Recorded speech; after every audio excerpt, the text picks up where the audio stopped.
ਅੰਗਰੇਜ਼ਾਂ ਦੀਆਂ ਪੰਜਾਬ ਉੱਤੇ ਕਬਜ਼ਾ ਕਰਨ ਦੀਆਂ ਨੀਤੀਆਂ। ਅੰਗਰੇਜ਼ੀ ਸਰਕਾਰ ਦੀ ਪੰਜਾਬ ਉੱਤੇ ਅੱਖ ਸਭ ਤੋਂ ਪਹਿਲਾਂ 1771 ਈਸਵੀ ਵਿੱਚ ਪਈ। ਇਹ ਉਹ ਜ਼ਮਾਨਾ ਸੀ ਜਦੋਂ ਪੰਜਾਬ ਵਿੱਚ ਸਿੰਘਾਂ ਦਾ ਬੋਲਬਾਲਾ ਹੋ ਰਿਹਾ ਸੀ।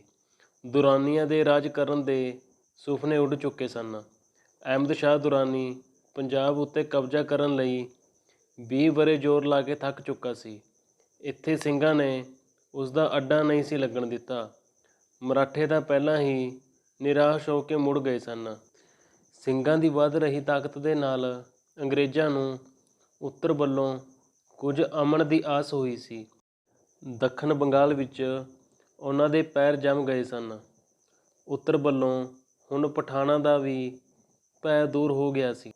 ਵਿਚਕਾਰ ਸਿੰਘ ਪੰਜਾਬ ਵਿੱਚ ਇੱਕ ਲੋਹੇ ਦੀ ਕੰਧ ਵਾਂਗ ਡਟ ਖਲੋਤੇ ਸਨ। ਅਹਿਮਦ ਸ਼ਾਹ ਨੇ ਹਿੰਦੁਸਤਾਨ ਉੱਤੇ ਕੋਈ 9-10 ਹੱਲੇ ਕੀਤੇ। ਜਨਵਰੀ ਸੰਨ 1761 ਨੂੰ 5ਵੇਂ ਹੱਲੇ ਵੇਲੇ ਪਾਣੀਪਤ ਦੀ ਲੜਾਈ ਵਿੱਚ ਉਸਨੇ ਮਰਾਠਿਆਂ ਨੂੰ ਹਰਾ ਦਿੱਤਾ ਸੀ। ਮਰਾਠੇ ਮੁੜ ਆਪਣੀ ਪੁਰਾਣੀ ਲਹਿਰ ਵਿੱਚ ਨਾ ਆ ਸਕੇ। ਅਗਲੇ ਸਾਲ ਫਰਵਰੀ ਮਹੀਨੇ ਵਿੱਚ ਉਸਨੇ ਸਿੰਘਾਂ ਨੂੰ ਵੀ ਤਕੜੀ ਸੱਟ ਮਾਰੀ ਸੀ, ਜੋ ਹੁਣ ਘੱਲੂਘਾਰੇ ਦੇ ਨਾਂ ਨਾਲ ਪ੍ਰਸਿੱਧ ਹੈ। ਪਰ ਜਬੇ ਬਾਣ ਲੱਗੈ ਤਬੇ ਰੋਸ ਜਾਗੈ। ਸਿੰਘਾਂ ਨੇ ਦਿਲ ਨਹੀਂ ਛੱਡਿਆ। ਉਹ ਦੁਰਾਨੀਆਂ ਦੇ ਐਦਾਂ ਗਲ ਪਏ ਕਿ ਉਹਨਾਂ ਨੂੰ ਦੇਸ਼ੋਂ ਕੱਢ ਕੇ ਹੀ ਸਾਹ ਲਿਆ। 2 ਵਰ੍ਹੇ ਦੇ ਅੰਦਰ ਹੀ ਉਹਨਾਂ ਨੇ ਸਰਹੰਦ ਖਾਲੀ ਕਰਵਾ ਲਿਆ। ਅਗਲੇ ਸਾਲ ਉਹਨਾਂ ਦਾ ਪੰਜਾਬ ਵਿੱਚੋਂ ਸਫਾਇਆ ਕਰ ਦਿੱਤਾ ਅਤੇ ਲਾਹੌਰ ਤੇ ਮੁਲਤਾਨ ਦੇ ਸੂਬਿਆਂ 'ਤੇ ਵੀ ਕਬਜ਼ਾ ਕਰ ਲਿਆ। 19 ਅਗਸਤ ਸੰਨ 1771 ਨੂੰ ਆਪਣੀ ਚਿੱਠੀ ਵਿੱਚ ਜਨਰਲ ਬਾਰਕਰ ਨੇ ਸਰਦਾਰ ਝੰਡਾ ਸਿੰਘ ਭੰਗੀ ਨੂੰ ਲਿਖਿਆ, ਇਹ ਗੱਲ ਸਪਸ਼ਟ ਹੈ ਕਿ ਜਿੰਨਾ ਚਿਰ ਖਾਲਸਾ ਫੌਜ ਚੌਕਸ ਖੜੋਤੀ ਹੈ, ਬਿਨਾਂ ਟੱਕਰ ਲਏ ਕੋਈ ਵੀ ਹਿੰਦੁਸਤਾਨ ਉੱਤੇ ਚੜ੍ਹਾਈ ਨਹੀਂ ਕਰ ਸਕਦਾ। ਇਹ ਗੱਲ ਇਤਿਹਾਸਕ ਤੌਰ 'ਤੇ ਇੱਕ ਸੱਚੀ ਭਵਿੱਖਬਾਣੀ ਸਾਬਿਤ ਹੋਈ। ਅਹਿਮਦ ਸ਼ਾਹ ਦੁਰਾਨੀ ਦੇ ਪੁੱਤਰ ਤੈਮੂਰ ਸ਼ਾਹ ਨੇ ਫਿਰ ਪੰਜਾਬ ਉੱਤੇ ਕਬਜ਼ਾ ਕਰਨ ਦੇ ਯਤਨ ਕੀਤੇ, ਪਰ ਸਿੰਘਾਂ ਕੋਈ ਪੇਸ਼ ਨਾ ਜਾਣ ਦਿੱਤੀ। ਤੈਮੂਰ ਦਾ ਪੁੱਤਰ ਸ਼ਾਹ ਜਮਾਨ ਇੱਕ ਵਾਰ ਭਾਵੇਂ ਲਾਹੌਰ ਤੱਕ ਵੀ ਪੁੱਜ ਗਿਆ, ਪਰ ਸਿੰਘਾਂ ਦੇ ਪੈਰ ਪੈਰ 'ਤੇ ਛਾਪਿਆਂ ਨੇ ਉਸ ਨੂੰ ਅੱਗੇ ਵਧਣ ਹੀ ਨਹੀਂ ਦਿੱਤਾ। ਉਹ ਉੱਥੋਂ ਹੀ ਨਿਰਾਸ਼ ਪਿਛਾਂਹ ਕਾਬਲ ਨੂੰ ਪਰਤ ਜਾਣ ਲਈ ਮਜਬੂਰ ਹੋ ਗਿਆ। ਮੁੜ ਉੱਤਰ ਵੱਲੋਂ ਹਿੰਦੁਸਤਾਨ ਨੂੰ ਲਹਿੰਦੇ ਹੱਲਿਆਂ ਤੋਂ ਸੁਰੱਖਿਅਤ ਕਰ ਦਿੱਤਾ। ਹਿੰਦੁਸਤਾਨ ਹੁਣ ਅਮਨ ਅਮਾਨ ਨਾਲ ਤਰੱਕੀ ਕਰ ਸਕਦਾ ਸੀ, ਪਰ ਦੇਸੀ ਰਾਜਿਆਂ ਦੇ ਇੱਕ ਦੂਜੇ ਨਾਲ ਈਰਖਾ ਤੇ ਲੋਕਾਂ ਵਿੱਚ ਦੇਸ਼ ਪਿਆਰ ਦੇ ਘਾਟੇ ਨੇ ਇੱਥੇ ਅੰਗਰੇਜ਼ਾਂ ਦੀ ਰਾਜਸੀ ਤਾਕਤ ਲਈ ਰਾਹ ਖੋਲ੍ਹ ਦਿੱਤਾ ਸੀ। 18ਵੀਂ ਸਦੀ ਦੇ ਅਖੀਰ ਤੱਕ ਵਪਾਰੀ ਅੰਗਰੇਜ਼ਾਂ ਦੀ ਈਸਟ ਇੰਡੀਆ ਕੰਪਨੀ ਨੇ ਹੌਲੀ ਹੌਲੀ ਰਾਜ ਉਸਰਾਈ ਦਾ ਰੂਪ ਧਾਰ ਲਿਆ ਸੀ। ਹੁਣ ਉਹਨਾਂ ਦੀ ਨਜ਼ਰ ਇੰਨੀ ਵਪਾਰ ਵੱਲ ਨਹੀਂ, ਸਗੋਂ ਜਿੰਨੀ ਕਿ ਹਿੰਦੁਸਤਾਨ ਵਿੱਚ ਅੰਗਰੇਜ਼ੀ ਰਾਜ ਕਾਇਮ ਤੇ ਪੱਕਾ ਕਰਨ ਵੱਲ ਸੀ। ਇਸ ਲਈ ਇਹ ਗੱਲ ਸੁਭਾਵਿਕ ਸੀ ਕਿ ਅੰਗਰੇਜ਼ ਉਹਨਾਂ ਸਾਰਿਆਂ ਦੇਸੀ ਰਾਜਿਆਂ ਤੇ ਸਰਦਾਰਾਂ ਨੂੰ ਕੈਰੀਆਂ ਅੱਖਾਂ ਨਾਲ ਵੇਖਦੇ ਜੋ ਆਪਣੇ ਰਾਜ ਨੂੰ ਮਜ਼ਬੂਤ ਤੇ ਪੱਕਾ ਕਰਨਾ ਚਾਹੁੰਦੇ ਸਨ। ਉਹਨਾਂ ਦੀ ਰਾਜ ਪਸਾਰ ਦੀ ਤ੍ਰਿਸ਼ਨਾ ਅਤੇ ਨਿੱਤ ਨਵੇਂ ਇਲਾਕਿਆਂ ਉੱਤੇ ਕਬਜ਼ਾ ਕਰਨ ਦੀ ਲਾਲਸਾ ਦੀ ਕੋਈ ਹੱਦ ਨਹੀਂ ਸੀ, ਅਤੇ ਜਿੱਧਰੋਂ ਵੀ ਉਹਨਾਂ ਨੂੰ ਕੋਈ ਰੁਕਾਵਟ ਪੈਂਦੀ ਦਿਸਦੀ ਜਾਂ ਵਿਰੋਧ ਹੋਣ ਦਾ ਖਿਆਲ ਆਉਂਦਾ, ਉਹ ਆਪਣਾ ਮਤਲਬ ਸਿੱਧਾ ਕਰਨ ਲਈ ਹਰ ਚੰਗਾ ਮੰਦਾ ਹਥਿਆਰ ਵਰਤਣ ਲਈ ਤਿਆਰ ਹੋ ਜਾਂਦੇ ਸਨ। 18ਵੀਂ ਸਦੀ ਦੇ ਅਖੀਰੀ ਸਾਲਾਂ ਵਿੱਚ ਅੰਗਰੇਜ਼ਾਂ ਨੂੰ ਹਿੰਦੁਸਤਾਨ ਉੱਤੇ ਪਠਾਨੀ ਹੱਲੇ ਦੇ ਡਰ ਅਤੇ 19ਵੀਂ ਸਦੀ ਦੇ ਆਰੰਭ ਵਿੱਚ ਨੈਪੋਲੀਅਨ ਦੇ ਇੱਧਰ ਨੂੰ ਵੱਧ ਆਉਣ ਦਾ ਭੈ ਖਾ ਰਿਹਾ ਸੀ। ਇਸ ਲਈ ਉਹਨਾਂ ਨੇ ਸਿੰਘਾਂ ਨਾਲ ਮਿੱਤਰਤਾ ਵਧਾਉਣ ਦੀ ਵਿਉਂਤ ਬਣਾਈ। ਇਸ ਵੇਲੇ ਸ਼ੁਕਰਾਚਾਰੀਆ ਮਿਸਲ ਦਾ ਸਰਦਾਰ ਰਣਜੀਤ ਸਿੰਘ ਚੜ੍ਹਦੇ ਸੂਰਜ ਵਾਂਗ ਚਮਕ ਰਿਹਾ ਸੀ। ਉਸਨੇ 1799 ਵਿੱਚ ਲਾਹੌਰ ਉੱਤੇ ਕਬਜ਼ਾ ਕਰ ਲਿਆ ਸੀ। ਇਸ ਨਾਲ ਉਸ ਦੀ ਪ੍ਰਭੂਤਾ ਹੋਰ ਵੀ ਚਮਕ ਉੱਠੀ ਸੀ। ਅੰਗਰੇਜ਼ ਚਾਹੁੰਦੇ ਸਨ ਕਿ ਕਿਸੇ ਤਰ੍ਹਾਂ ਉਸ ਨਾਲ ਪੱਕੀ ਮਿੱਤਰਤਾ ਹੋ ਜਾਏ, ਜਾਂ ਘੱਟੋ ਘੱਟ ਉਸ ਦੀ ਨਿਰਪੱਖਤਾ ਦਾ ਯਕੀਨ ਹੋ ਜਾਏ, ਤਾਂ ਕਿ ਜੇ ਕਿਤੇ ਪੱਛਮ ਵੱਲੋਂ ਕੋਈ ਮੁਸੀਬਤ ਆ ਪਏ ਤਾਂ ਅਫਗਾਨਿਸਤਾਨ ਅਤੇ ਅੰਗਰੇਜ਼ੀ ਇਲਾਕੇ ਵਿਚਕਾਰ ਪੰਜਾਬ ਇੱਕ ਠੋਕਰ ਜਾਂ ਰੋਕ ਦਾ ਕੰਮ ਕਰ ਸਕੇ। ਗੱਲਬਾਤ ਦਾ ਰਾਹ ਖੁੱਲ੍ਹਣ ਲਈ ਅੰਗਰੇਜ਼ ਸਰਕਾਰ ਨੇ ਮੁਨਸ਼ੀ ਯੂਸਫ ਅਲੀ ਖਾਨ ਨੂੰ ਇੱਕ ਦੋਸਤੀ ਦੀ ਚਿੱਠੀ ਦੇ 10,000 ਰੁਪਏ ਦੇ ਤੋਹਫੇ ਦੇ ਕੇ ਰਣਜੀਤ ਸਿੰਘ ਪਾਸ ਭੇਜਿਆ।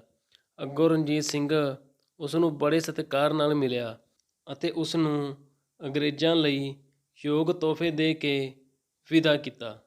1806 ਈਸਵੀ ਦੀ ਸੰਧੀ।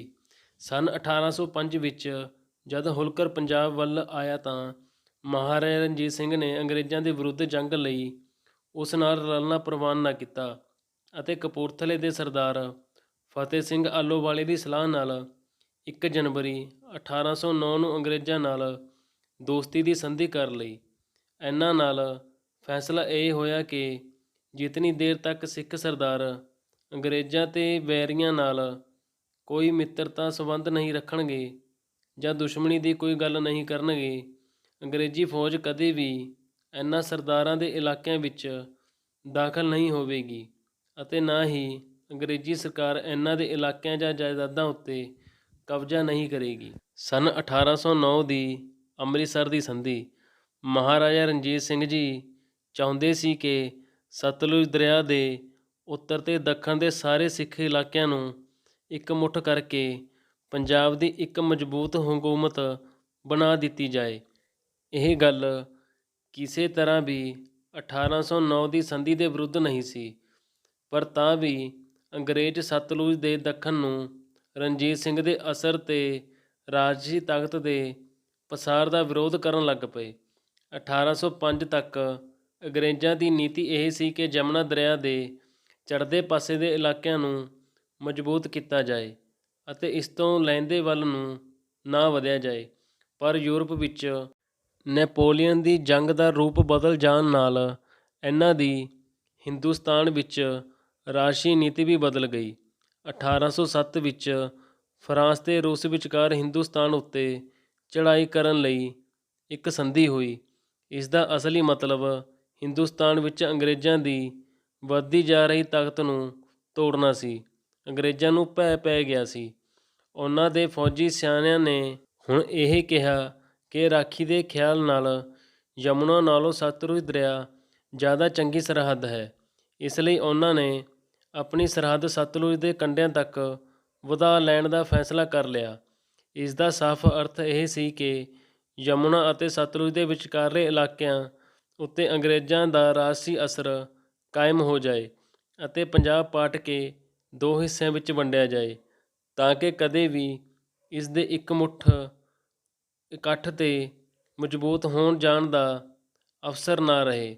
ਜਿਵੇਂ ਰਣਜੀਤ ਸਿੰਘ ਨੇ ਕਪੂਰਥਲੇ ਨਾਲ ਆਪਣੀ ਸਾਂਝ ਬਣਾ ਲਈ ਸੀ, ਉਵੇਂ ਹੀ ਉਹ ਸਤਲੁਜ ਦੇ ਦੱਖਣ ਦੇ ਪਟਿਆਲਾ, ਨਾਭਾ, ਜੀਂਦ, ਕੈਂਥਲ ਆਦਿ ਰਾਜਿਆਂ ਦੇ ਸਰਦਾਰਾਂ ਨੂੰ ਵੀ ਇੱਕ ਲੜੀ ਵਿੱਚ ਪਰੋ ਕੇ ਸਾਰਿਆਂ ਨਾਲ ਇੱਕ ਵੱਡਾ, ਇੱਕ ਮੁੱਠ ਤੇ ਇੱਕ ਜਾਨ ਸਾਂਝਾ ਭਾਈਚਾਰਾ ਬਣਾ ਲੈਣਾ ਚਾਹੁੰਦਾ ਸੀ। ਲੰਬੀ ਸੋਚ ਨਾਲ ਦੇਖਿਆ ਜਾਵੇ ਤਾਂ ਸੌਦਾ ਬਹੁਤ ਲਾਹੇਵੰਦ ਸੀ, ਪਰ ਉਹਨਾਂ ਦੇ ਮਨਾਂ ਵਿੱਚ ਬੈਠੇ ਹੋਏ ਪਾਪ ਨੇ ਉਹਨਾਂ ਨੂੰ ਦੂਰ ਦੀ ਨਾ ਸੋਚਣ ਦਿੱਤੀ।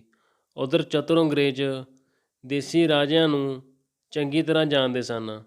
ਉਹਨਾਂ ਨੇ ਇਸ ਦਾ ਪੂਰਾ ਫਾਇਦਾ ਉਠਾਇਆ ਤੇ ਮਾਲਵੇ ਦੇ ਰਾਜਿਆਂ ਤੇ ਸਰਕਾਰਾਂ ਨੂੰ ਸਹਿ ਦਿੱਤੀ ਕਿ ਉਹ ਅੰਗਰੇਜ਼ੀ ਸਰਕਾਰ ਦੀ ਸ਼ਰਨ ਲਈ ਬੇਨਤੀ ਕਰਨ। ਕੈਂਥਲ, ਜੀਂਦ, ਪਟਿਆਲਾ ਤੇ ਨਾਭਾ ਵਾਲਿਆਂ ਨੇ 27 ਮਾਰਚ ਸੰਨ 1808 ਨੂੰ ਇੱਕ ਬੇਨਤੀ ਪੱਤਰ ਈਸਟ ਇੰਡੀਆ ਕੰਪਨੀ ਦੇ ਦਿੱਲੀ ਵਿੱਚ ਬੈਠੇ ਰੈਜੀਡੈਂਟ ਦੀ ਸੇਵਾ ਵਿੱਚ ਪੇਸ਼ ਕੀਤਾ ਕਿ ਅਸੀਂ ਸਦਾ ਦਿੱਲੀ ਦੇ ਦਾਅਵੇਦਾਰ ਰਹੇ ਹਾਂ।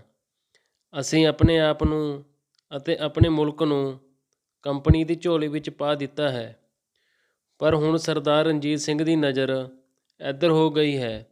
ਇਸ ਲਈ ਅੰਗਰੇਜ਼ੀ ਸਰਕਾਰ ਉਹਨਾਂ ਨੂੰ ਇਹ ਗੱਲ ਕਹਿ ਦੇਵੇ ਕਿ ਮਾਲਵੇ ਦੇ ਰਾਜਿਆਂ ਤੇ ਸਰਦਾਰਾਂ ਦੇ ਸੰਬੰਧ ਅੰਗਰੇਜ਼ੀ ਸਰਕਾਰ ਨਾਲ ਹੋ ਗਏ ਹਨ, ਇਸ ਲਈ ਹੋਰ ਕੋਈ ਉਹਨਾਂ ਵੱਲ ਨਜ਼ਰ ਨਾ ਕਰੇ। ਇਤਨੇ ਨਾਲ ਸਾਡਾ ਭਲਾ ਹੋ ਜਾਵੇਗਾ। ਅਸੀਂ ਸਰਕਾਰ ਪਾਸੋਂ ਆਸ ਰੱਖਦੇ ਹਾਂ ਕਿ ਲੋੜ ਵੇਲੇ ਸਾਡੀ ਤੇ ਸਾਡੇ ਦੇਸ਼ ਦੀ ਰਾਖੀ ਲਈ 1-2 ਅੰਗਰੇਜ਼ੀ ਪਲਟਨਾਂ ਸਤਲੁਜ ਦੇ ਕੰਢੇ ਤੱਕ ਰੱਖ ਦਿੱਤੀਆਂ ਜਾਣ। ਦੂਜੇ ਪਾਸੇ ਅੰਗਰੇਜ਼ਾਂ ਨੇ ਚਾਰਲਸ ਮੈਟਕਾਫ ਨੂੰ ਮਹਾਰਾਜਾ ਰਣਜੀਤ ਸਿੰਘ ਪਾਸ ਭੇਜਿਆ ਤਾਂ ਜੋ ਉਹ ਸਤਲੁਜ ਦੇ ਦੱਖਣ ਵੱਲ ਵੱਧ ਰਹੇ ਮਹਾਰਾਜਾ ਰਣਜੀਤ ਸਿੰਘ ਦੇ ਪਸਾਰੇ ਨੂੰ ਰੋਕਣ ਦੀ ਨੀਅਤ ਨਾਲ ਸੰਧੀ ਕਰਨ ਲਈ ਗੱਲਬਾਤ ਕਰੇ। ਰਣਜੀਤ ਸਿੰਘ ਨੂੰ ਵੀ ਉਹਨਾਂ ਦੀ ਅੰਦਰਲੀ ਗੱਲ ਦਾ ਪਤਾ ਲੱਗ ਗਿਆ ਜਾਪਦਾ ਸੀ। ਉਸ ਨੂੰ ਰੂਸ ਤੇ ਫਰਾਂਸ ਦੇ ਹੱਲੇ ਤੋਂ ਪੰਜਾਬ ਨੂੰ ਕੋਈ ਖਤਰਾ ਨਹੀਂ ਸੀ ਜਾਪਦਾ। ਅਸਲ ਵਿੱਚ ਉਸ ਨੂੰ ਆਪਣੀਆਂ ਸਰਹੱਦਾਂ ਉੱਤੇ ਵਧ ਰਹੀ ਅੰਗਰੇਜ਼ਾਂ ਦੀ ਤਾਕਤ ਤੋਂ ਖਤਰਾ ਦਿਸਦਾ ਸੀ। ਉਹ ਨਹੀਂ ਸੀ ਚਾਹੁੰਦਾ ਕਿ ਸਤਲੁਜ ਦੇ ਦੱਖਣ ਵੱਲ ਰਹਿ ਰਹੇ ਉਸਦੇ ਆਪਣੇ ਭਾਈਬੰਦੀਆਂ ਨਾਲ ਸੰਬੰਧਾਂ ਵਿੱਚ ਕੋਈ ਓਪਰਾ ਦਖਲ ਹੋਵੇ।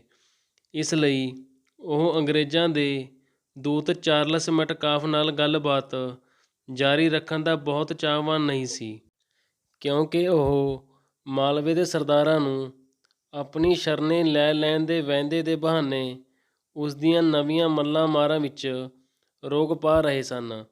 ਇੱਕ ਮੌਕੇ ਤਾਂ ਮਹਾਰਾਜਾ ਰਣਜੀਤ ਸਿੰਘ ਮੈਟਕਾਫ ਨਾਲ ਚੱਲ ਰਹੀ ਗੱਲਬਾਤ ਨੂੰ ਵਿਚਾਲੇ ਹੀ ਛੱਡ ਕੇ ਸਤਲੁਜ ਤੋਂ ਪਾਰ ਆ ਫਰੀਦਕੋਟ ਅਤੇ ਅੰਬਾਲੇ ਉੱਤੇ ਕਬਜ਼ਾ ਕਰ ਲਿਆ।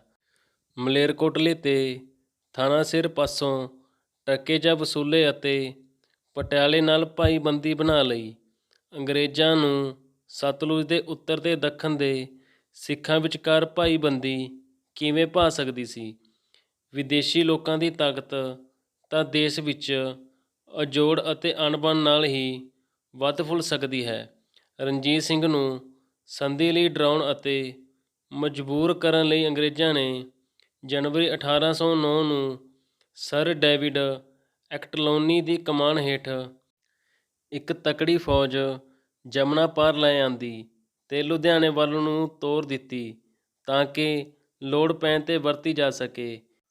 ਉਸੇ ਵੇਲੇ ਯੂਰਪ ਤੋਂ ਖਬਰਾਂ ਪੁੱਜੀਆਂ ਕਿ ਨੈਪੋਲੀਅਨ ਹਿੰਦੁਸਤਾਨ ਵੱਲ ਨਹੀਂ ਵਧੇਗਾ।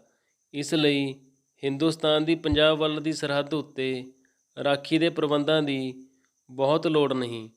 ਹੁਣ ਅੰਗਰੇਜ਼ਾਂ ਨੂੰ ਰਣਜੀਤ ਸਿੰਘ ਨਾਲ ਮਿੱਤਰਤਾ ਬਣਾ ਕੇ ਰੱਖਣ ਦੀ ਚਿੰਤਾ ਨਾ ਰਹੀ। ਇਸ ਲਈ ਉਹ ਆਕੜ ਗਏ।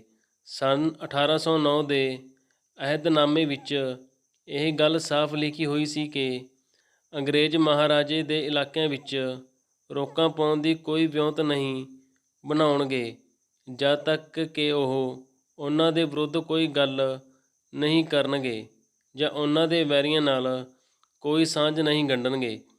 ਇਸ ਵੇਲੇ ਤੱਕ ਮਹਾਰਾਜਾ ਰਣਜੀਤ ਸਿੰਘ ਨੇ ਇਹਨਾਂ ਦੋਹਾਂ ਗੱਲਾਂ ਵਿੱਚੋਂ ਅੰਗਰੇਜ਼ਾਂ ਦੇ ਵਿਰੁੱਧ ਕੁਝ ਨਹੀਂ ਕੀਤਾ ਸੀ, ਪਰ ਉਹ ਫਿਰ ਵੀ ਅੜ ਗਏ ਕਿ ਮਹਾਰਾਜਾ ਰਣਜੀਤ ਸਿੰਘ ਮਾਲਵੇ ਵਿੱਚ ਨਵੇਂ ਜਿੱਤੇ ਇਲਾਕੇ ਵਾਪਸ ਕਰੇ ਅਤੇ ਅੰਗਰੇਜ਼ਾਂ ਨੂੰ ਲੁਧਿਆਣੇ ਵਿੱਚ ਫੌਜ ਰੱਖਣ ਦਾ ਹੱਕ ਹੋਵੇ। ਰਾਖੀ ਦੇ ਵਾਅਦੇ ਦੇ ਬਹਾਨੇ ਨੂੰ ਅਸਲੀਅਤ ਬਣਾਉਣ ਲਈ ਫਰਵਰੀ 1809 ਦੇ ਆਰੰਭ ਵਿੱਚ ਸਰ ਡੇਵਿਡ ਐਕਟਲੋਨੀ ਨੇ ਐਲਾਨ ਕਰ ਦਿੱਤਾ ਕਿ ਸਤਲੁਜ ਦੇ ਦੱਖਣ ਦੀਆਂ ਰਿਆਸਤਾਂ ਅੰਗਰੇਜ਼ਾਂ ਦੀ ਰਾਖੀ ਵਿੱਚ ਹਨ ਅਤੇ ਜੇ ਲਾਹੌਰ ਦੇ ਮਹਾਰਾਜੇ ਨੇ ਇਹਨਾਂ ਉੱਤੇ ਹੱਥ ਪਾਇਆ ਤਾਂ ਫੌਜ ਨਾਲ ਟਾਕਰਾ ਕੀਤਾ ਜਾਵੇਗਾ। ਇਸ ਨਾਲ ਇੱਕ ਤਾਂ ਸਿੱਖਾਂ ਦੀ ਸਾਂਝੀ ਤਾਕਤ ਟੁੱਟ ਗਈ ਅਤੇ ਉਹ ਮਾਝੇ ਦੁਆਬੇ ਅਤੇ ਮਾਲਵੇ ਦੇ ਦੋ ਹਿੱਸਿਆਂ ਵਿੱਚ ਵੰਡੇ ਗਏ, ਜਿਸ ਨਾਲ ਮਾਲਵੇ ਵਾਲੇ ਅੰਗਰੇਜ਼ਾਂ ਦੀ ਝੋਲੀ ਪੈ ਗਏ। ਦੂਸਰਾ, ਸਤਲੁਜੋਂ ਪਾਰ ਲੁਧਿਆਣੇ ਅੰਗਰੇਜ਼ੀ ਛਾਉਣੀ ਪੈ ਗਈ, ਜਿਸ ਨਾਲ ਉਹਨਾਂ ਦੀ ਆਜ਼ਾਦੀ ਨੂੰ ਵੀ ਖਤਰਾ ਖੜਾ ਹੋ ਗਿਆ। ਹੁਣ ਮਹਾਰਾਜਾ ਰਣਜੀਤ ਸਿੰਘ ਜੀ ਬੇਬਸ ਸੀ। ਆਪਣਾ ਘਰ ਪਾਟ ਜਾਣ 'ਤੇ ਕੌਮੀ ਘਾਟੇ ਦਾ ਉਹ ਚੰਗੀ ਤਰ੍ਹਾਂ ਜਾਣੂ ਸੀ, ਪਰ ਉਹ ਇਸ ਵੇਲੇ ਲੜਾਈ ਲਈ ਇੰਨਾ ਤਕੜਾ ਨਹੀਂ ਸੀ ਕਿ ਉਹ ਸਾਰੇ ਹਿੰਦੁਸਤਾਨ ਦੀ ਮਨੁੱਖੀ ਤਾਕਤ ਅਤੇ ਅਮੁੱਕ ਪੂੰਜੀ ਵਾਲੀ ਅੰਗਰੇਜ਼ੀ ਹਕੂਮਤ ਨਾਲ ਟੱਕਰ ਲੈ ਲੈਂਦਾ। ਉੱਪਰਲੇ ਪੰਜਾਬ ਦਾ ਥੋੜ੍ਹਾ ਹਿੱਸਾ ਹੀ ਹਾਲ ਤੱਕ ਉਸ ਦੇ ਤਹਿਤ ਵਿੱਚ ਆਇਆ ਸੀ ਤੇ ਉਹ ਵੀ ਪੂਰੀ ਤਰ੍ਹਾਂ ਕੜਿਆ ਨਹੀਂ ਸੀ ਗਿਆ। ਇਹ ਵੀ ਡਰ ਸੀ ਕਿ ਕਿਧਰੇ ਉਹ ਸਰਦਾਰ ਵੀ ਬਾਗੀ ਨਾ ਹੋ ਜਾਣ ਜਿਨ੍ਹਾਂ ਨੇ ਅੱਧ-ਪਚੱਧ ਹੀ ਰਣਜੀਤ ਸਿੰਘ ਦਾ ਰਾਜ ਪ੍ਰਵਾਨ ਕੀਤਾ ਸੀ। ਸਭ ਤੋਂ ਵੱਡਾ ਖਤਰਾ ਇਹ ਸੀ ਕਿ ਅੰਗਰੇਜ਼ ਕਿਧਰੇ ਕਸੂਰ, ਝੰਗ ਤੇ ਮੁਲਤਾਨ ਨੂੰ ਵੀ ਆਪਣੀ ਰਾਖੀ ਵਿੱਚ ਲੈ ਲੈਣ ਦਾ ਵਾਅਦਾ ਨਾ ਕਰ ਦੇਣ ਜਾਂ ਪੇਸ਼ਾਵਰ ਤੇ ਕਸ਼ਮੀਰ ਦੇ ਪਠਾਨ ਹਾਕਮਾਂ ਨਾਲ ਗੰਢ ਤੁੱਪ ਦੀ ਗੱਲਬਾਤ ਸ਼ੁਰੂ ਨਾ ਕਰ ਲੈਣ। ਰਣਜੀਤ ਸਿੰਘ ਇਹ ਸਭ ਕੁਝ ਦੇਖ ਰਿਹਾ ਸੀ। ਇਹਨਾਂ ਹਾਲਾਤਾਂ ਵਿੱਚ ਸਹੇੜੀ ਕੋਈ ਲੜਾਈ ਸ਼ਾਇਦ ਦੁਖਦਾਈ ਹੁੰਦੀ ਅਤੇ ਹਿੰਦੁਸਤਾਨ ਦਾ ਇਤਿਹਾਸ ਬਾਅਦ ਵਿੱਚ ਆਉਣ ਵਾਲੇ ਇੱਕ ਚਮਕਦਾਰ ਕਾਂਡ ਤੋਂ ਵਾਂਝਾ ਰਹਿੰਦਾ ਅਤੇ ਖਾਲਸਾ ਆਪਣੀ ਰਾਜਸੀ ਸ਼ਾਨ ਤੇ ਉੱਚਤਾ ਤੋਂ ਸੱਖਣਾ ਹੀ ਰਹਿ ਜਾਂਦਾ। ਇੱਕ ਦੂਰਦਰਸ਼ੀ ਅਮਲੀ ਨੀਤੀਵਾਨ ਵਾਂਗੂ ਰਣਜੀਤ ਸਿੰਘ ਨੇ ਇੱਕ ਭੈੜੇ ਸੌਦੇ ਵਿੱਚ ਵੱਧ ਤੋਂ ਵੱਧ ਫਾਇਦਾ ਲੱਭਣ ਦਾ ਯਤਨ ਕੀਤਾ ਅਤੇ ਅੰਗਰੇਜ਼ਾਂ ਨਾਲ 1809 ਦੀ ਸੰਧੀ ਕਰ ਲਈ। ਇਸ ਸੰਧੀ ਦੇ ਅਸਰ ਇਹ ਸੰਧੀ ਅੰਮ੍ਰਿਤਸਰ ਦੀ ਸੰਧੀ ਦੇ ਨਾਮ ਨਾਲ ਪ੍ਰਸਿੱਧ ਹੈ ਅਤੇ ਪੰਜਾਬ ਦੇ ਇਤਿਹਾਸ ਦੀ ਇੱਕ ਉੱਘੀ ਰਾਹ ਬੁਰਜੀ ਹੈ। ਹਿੰਦੁਸਤਾਨ ਦੀ ਖਤਰਨਾਕ ਸਰਹੱਦ ਉੱਤੇ ਪੰਜਾਬ ਵਿੱਚ ਇੱਕ ਮਿੱਤਰ ਰਾਜ ਹੋਣ ਜਾਣ ਨਾਲ ਅੰਗਰੇਜ਼ਾਂ ਲਈ ਨੇਪਾਲੀਆਂ, ਭਿੰਡਾਰੀਆਂ ਤੇ ਮਰਾਠਿਆਂ ਨਾਲ ਕਾਮਯਾਬ ਟੱਕਰ ਲੈਣਾ ਚੌਖਾ ਸੁਖਾਲਾ ਹੋ ਗਿਆ। ਇਸ ਸੰਧੀ ਨਾਲ ਮਹਾਰਾਜਾ ਰਣਜੀਤ ਸਿੰਘ ਜੀ ਦਾ ਪੰਜਾਬ ਨੂੰ ਇੱਕ ਮਜ਼ਬੂਤ ਤੇ ਸਮਰੂਪ ਦੇਸ਼ ਬਣਾ ਦੇਣ ਦੇ ਇਰਾਦਿਆਂ ਦਾ ਅੰਤ ਹੋ ਗਿਆ। ਇਸ ਦੀਆਂ ਵੱਡੀਆਂ ਸ਼ਰਤਾਂ ਇਹ ਸਨ ਕਿ ਅੰਗਰੇਜ਼ੀ ਸਰਕਾਰ ਅਤੇ ਲਾਹੌਰ ਰਾਜ ਵਿੱਚ ਅਨੰਤ ਮਿੱਤਰਤਾ ਰਹੇਗੀ ਅਤੇ ਅੰਗਰੇਜ਼ੀ ਸਰਕਾਰ ਦਾ ਸਤਲੁਜ ਦੇ ਉੱਤਰ ਨੂੰ ਮਹਾਰਾਜੇ ਦੇ ਦੇਸ਼ ਨਾਲ ਕੋਈ ਤਾਲੁਕ ਨਹੀਂ ਹੋਵੇਗਾ ਅਤੇ ਮਹਾਰਾਜਾ ਰਣਜੀਤ ਸਿੰਘ ਸਤਲੁਜ ਦੇ ਖੱਬੇ ਕੰਢੇ 'ਤੇ ਆਪਣੇ ਅਤੇ ਆਪਣੇ ਸੰਬੰਧੀਆਂ ਦੇ ਇਲਾਕਿਆਂ ਵਿੱਚ ਅੰਦਰੂਨੀ ਪ੍ਰਬੰਧ ਲਈ ਲੋੜੀ ਦੀ ਫੌਜ ਤੋਂ ਵੱਧ ਫੌਜ ਨਹੀਂ ਰੱਖੇਗਾ ਅਤੇ ਨਾ ਹੀ ਗੁਆਂਢੀ ਸਰਦਾਰਾਂ ਦੇ ਇਲਾਕਿਆਂ ਉੱਤੇ ਹੱਥ ਪਾਵੇਗਾ। ਇਹ ਸੰਧੀ ਮਹਾਰਾਜਾ ਰਣਜੀਤ ਸਿੰਘ ਲਈ ਵੀ ਲਾਭਦਾਇਕ ਸੀ। ਇਸ ਨਾਲ ਉਸ ਦੀ ਚੜ੍ਹਦੀ ਸਰਹੱਦ ਸੁਰੱਖਿਅਤ ਹੋ ਗਈ ਅਤੇ ਉਸ ਲਈ ਇੱਕ ਪਾਸੇ ਉੱਤਰ ਲਹਿੰਦੇ ਵੱਲ ਪਠਾਨੀ ਪਹਾੜਾਂ ਤੱਕ ਅਤੇ ਦੂਸਰੇ ਪਾਸੇ ਹਿਮਾਲਿਆ ਤੱਕ ਮੱਲਾਂ ਮਾਰਨ ਦਾ ਰਾਹ ਖੁੱਲ੍ਹ ਗਿਆ। ਸਾਰੇ ਉੱਤਰੀ ਪੰਜਾਬ ਅਤੇ ਕਸ਼ਮੀਰ ਵਿੱਚ ਨਿਡਰ ਹੋ ਕੇ ਇੱਕ ਮਜ਼ਬੂਤ ਰਾਜ ਕਾਇਮ ਕਰਨ ਦਾ ਖੁੱਲ੍ਹਾ ਮੌਕਾ ਬਣ ਗਿਆ। ਇਸ ਦਾ ਨਤੀਜਾ ਇਹ ਹੋਇਆ ਕਿ ਆਪਣੀ ਜ਼ਿੰਦਗੀ ਦੇ ਅੰਤ ਵਿੱਚ ਉਹ ਮਾਣ ਨਾਲ ਇਹ ਕਹਿਣ ਜੋਗਾ ਹੋ ਗਿਆ ਸੀ ਕਿ ਉਸਨੇ ਲੜ ਭਿੜ ਰਹੇ ਹਿੰਦੂਆਂ, ਮੁਸਲਮਾਨਾਂ ਤੇ ਸਿੱਖਾਂ ਨੂੰ ਇਕਮੁੱਠ ਕਰਕੇ ਪੰਜਾਬ ਦਾ ਇੱਕ ਸੰਗਠਿਤ ਤੇ ਆਜ਼ਾਦ ਰਾਜ ਕਾਇਮ ਕਰ ਦਿੱਤਾ ਹੈ ਅਤੇ ਇਸ ਦੇਸ਼ ਨੂੰ, ਜਿਸ ਦੀ ਸੰਸਾਰ ਵਿੱਚ ਆਪਣੀ ਕੋਈ ਵੱਖਰੀ ਹਸਤੀ ਨਹੀਂ ਸੀ, ਰਾਜ ਸਿੰਘਾਸਨ ਉੱਤੇ ਬਿਠਾ ਦਿੱਤਾ ਹੈ। ਇਸ ਸੰਧੀ ਨਾਲ ਮਹਾਰਾਜੇ ਦਾ ਸਤਲੁਜ ਦੇ ਦੱਖਣ ਨੂੰ ਪਹਿਲੋਂ ਪਹਿਲ ਆਪਣੇ ਕਬਜ਼ੇ ਵਿੱਚ ਲੈ ਆਂਦੇ 45 ਪਰਗਣਿਆਂ ਉੱਤੇ ਪੂਰਾ ਹੱਕ ਤੇ ਅਖਤਿਆਰ ਪ੍ਰਵਾਨ ਕਰ ਲਿਆ ਗਿਆ। ਉਸ ਲਈ ਕੇਵਲ ਇੰਨੀ ਕੁ ਸ਼ਰਤ ਸੀ ਕਿ ਅੰਦਰਲੇ ਪ੍ਰਬੰਧਾਂ ਲਈ ਲੋੜ ਤੋਂ ਵੱਧ ਫੌਜ ਨਹੀਂ ਰੱਖੀ ਜਾਵੇਗੀ। ਇਸ ਇਲਾਕੇ ਅਤੇ ਮਹਾਰਾਜਾ ਰਣਜੀਤ ਸਿੰਘ ਦੀ ਰਿਆਸਤ ਨਾਲ ਅੰਗਰੇਜ਼ੀ ਸਰਕਾਰ ਦਾ ਕੋਈ ਸਬੰਧ ਨਹੀਂ ਹੋਵੇਗਾ। ਇਸ ਸੰਧੀ 'ਤੇ ਦਸਤਖਤ ਕਰਨ ਪਿੱਛੋਂ ਮਹਾਰਾਜਾ ਰਣਜੀਤ ਸਿੰਘ ਨੇ ਹਰ ਹਾਲਤ ਵਿੱਚ ਇਸ ਨੂੰ ਪੂਰੀ ਤਰ੍ਹਾਂ ਨਿਭਾਇਆ।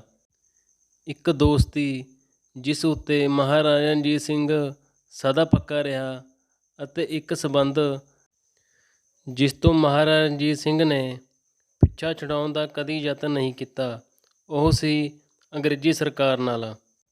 ਕਈ ਵਾਰੀ ਅੰਗਰੇਜ਼ਾਂ ਵੱਲੋਂ ਉਸ ਦੇ ਮਾਮਲਿਆਂ ਵਿੱਚ ਦਖਲ ਦੇਣ ਦੀਆਂ ਅਜਿਹੀਆਂ ਗੱਲਾਂ ਸਾਹਮਣੇ ਆਈਆਂ ਜਿਨ੍ਹਾਂ ਨੂੰ ਅੱਖੋਂ ਓਹਲੇ ਕਰਨਾ ਬਹੁਤ ਮੁਸ਼ਕਿਲ ਸੀ, ਪਰ ਉਹ ਵਚਨਾਂ ਦਾ ਪੱਕਾ ਸਿੰਘ ਅਡੋਲ ਰਿਹਾ। ਪਰ ਦੂਜੇ ਪਾਸੇ ਅੰਗਰੇਜ਼ਾਂ ਨੇ ਦੋਸਤੀ ਪੂਰੀ ਤਰ੍ਹਾਂ ਨਾ ਨਿਭਾਈ। ਉਹ ਦੋਸਤੀ ਨੂੰ ਕੇਵਲ ਇੱਕ ਵੇਲਾ ਟਪਾਊ ਗੱਲ ਹੀ ਸਮਝਦੇ ਸਨ। ਸਾਰੇ ਰਾਜਸੀ ਮਤਲਬੀ ਯਾਰਾਂ ਦੀ ਤਰ੍ਹਾਂ ਅੰਗਰੇਜ਼ ਓਨੀ ਦੇਰ ਤੱਕ ਹੀ ਦੋਸਤ ਸਨ ਜਿੰਨੀ ਦੇਰ ਕਿ ਉਹਨਾਂ ਨੂੰ ਆਪ ਨੂੰ ਸੂਤਰ ਬਹਿੰਦੀ ਸੀ। ਜਦ ਤੱਕ ਉਹ ਹਿੰਦੁਸਤਾਨ ਵਿੱਚ ਆਪਣਾ ਰਾਜ ਸੰਗਠਨ ਤੇ ਮਜ਼ਬੂਤ ਕਰਨ ਵਿੱਚ ਰੁੱਝੇ ਹੋਏ ਸਨ, ਉਦੋਂ ਤੱਕ ਉਹਨਾਂ ਨੇ ਰਣਜੀਤ ਸਿੰਘ ਨਾਲ ਦੋਸਤੀ ਦਾ ਦਿਖਾਵਾ ਬਣਾਈ ਰੱਖਿਆ ਅਤੇ ਮਿੱਤਰਾਂ ਵਾਂਗ ਵਰਤਦੇ ਰਹੇ। ਜਦ 1826-27 ਵਿੱਚ ਉਹਨਾਂ ਨੇ ਦੇਖਿਆ ਕਿ ਹਿੰਦੁਸਤਾਨ ਵਿੱਚ ਉਹਨਾਂ ਦੇ ਪੈਰ ਪੂਰੀ ਤਰ੍ਹਾਂ ਜੰਮ ਗਏ ਹਨ, ਸਾਰੇ ਇਲਾਕਿਆਂ ਵਿੱਚ ਉਹਨਾਂ ਦਾ ਤਹਿਤ ਚੰਗੀ ਤਰ੍ਹਾਂ ਬੈਠ ਗਿਆ ਹੈ ਅਤੇ ਕੋਈ ਉਹਨਾਂ ਦਾ ਟਾਕਰਾ ਕਰਨ ਯੋਗਾ ਨਹੀਂ ਰਿਹਾ, ਤਾਂ ਉਹਨਾਂ ਨੇ ਝੱਟ ਅੱਖਾਂ ਫੇਰ ਲਈਆਂ ਅਤੇ ਸਤਲੁਜੋਂ ਪਾਰ ਉੱਤਰ ਵੱਲ ਬਲਕਿ ਸਿੱਧੋਂ ਪਾਰ ਝਾਕਣ ਲੱਗੇ। ਕਿਸੇ ਨੇ ਸੱਚ ਹੀ ਕਿਹਾ ਹੈ ਕਿ ਇਹ ਫਿਰੰਗੀ ਕਿਸੇ ਦੇ ਯਾਰ ਨਹੀਂ। ਮਤਲਬ ਪੂਰਾ ਹੋਇਆ ਤਾਂ ਖਿਸਕ ਗਏ। ਤੁਹਾਨੂੰ ਮੇਰੇ ਵੱਲੋਂ ਦਿੱਤੀ ਗਈ ਮਹਾਰਾਜਾ ਰਣਜੀਤ ਸਿੰਘ ਜੀ ਦੇ ਇਤਿਹਾਸ ਦੀ ਜਾਣਕਾਰੀ ਕਿਵੇਂ ਲੱਗੀ, ਕਮੈਂਟ ਕਰਕੇ ਜ਼ਰੂਰ ਦੱਸਣਾ। ਜੇਕਰ ਵੀਡੀਓ ਚੰਗੀ ਲੱਗੀ ਤਾਂ ਲਾਈਕ ਅਤੇ ਸ਼ੇਅਰ ਜ਼ਰੂਰ ਕਰਨਾ ਅਤੇ ਇਸੇ ਤਰ੍ਹਾਂ ਪੰਜਾਬ ਦੇ ਇਤਿਹਾਸ ਅਤੇ ਸਿੱਖ ਇਤਿਹਾਸ ਦੀ ਵਧੇਰੇ ਜਾਣਕਾਰੀ ਲਈ ਆਪਣੇ ਚੈਨਲ ਮਾਲਵੀ ਦੀ ਕਲਮ ਨੂੰ ਸਬਸਕ੍ਰਾਈਬ ਕਰਨਾ ਅਤੇ ਨਾਲ ਹੀ ਘੰਟੀ ਦਾ ਬਟਨ ਵੀ ਜ਼ਰੂਰ ਦਬਾਉਣਾ, ਤਾਂ ਜੋ ਆਉਣ ਵਾਲੀ ਅਪਡੇਟ ਤੁਹਾਡੇ ਤੱਕ ਜਲਦੀ ਪਹੁੰਚ ਸਕੇ। ਰੱਬ ਰਾਖਾ।